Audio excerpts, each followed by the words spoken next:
සල්ලි තිබුණත් ඕනෑම කෙනෙකුට ගන්න බැරි වාහන ලෝකයේ අධිරාජ්‍යය දැනට ලංකාවේ තියෙන මිලෙන් වැඩිම SUV එක.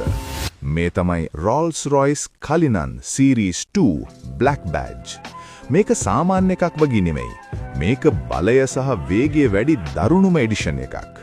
වටිනාකම ඇහුවොත් පුදුම හිතෙයි. මේකේ මූලික මිල ඇමරිකන් ඩොලර් ලක්ෂ 5ක් පන්නනවා. ඒ කියන්නේ බදු එක්ක ලංකාවේ මුදලින් රුපියල් කෝටි 20 ලේසියෙන්ම පනිනවා. මේ සුපිරි වාහනය ගෙනාවේ වෙන කවුරුත් නෙමෙයි. පොළොන්නරුවේ වෙල්යායවල් මැද්දෙන් මතුවනෝ රත්නසහල් ව්‍යාපාරයේ අධිපති මිත්‍රපාල ලංකේශ්වර මහත්මයා.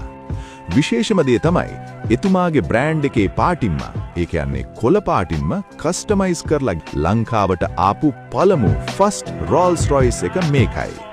මේ යකා එතුමාගේ සාර්ථකත්වයේ ඔටුන්න කිව්වොත් හරි.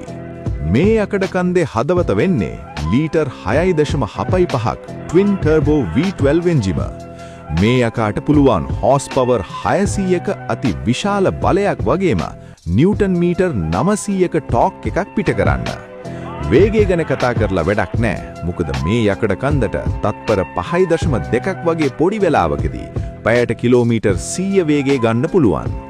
මේකේ ඉස්සරහා තියෙන අලුත් ඉලුමිනේටඩ් පැන්තියන් ග්‍රිල් එක රෑට පත්තු වෙනකොට අලුත් L-shape light එකක එන පෙනුම පිස්සු හැදෙනවා.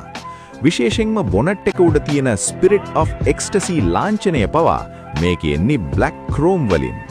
ඇතුළට ගියොත් ඩෑෂ්බෝඩ් එකේ තියෙනවා අලුත්ම clock cabinet එක. උඩ බැලුවොත් තියෙන්නේ අහසක් වගේ පේන starlight headline එක.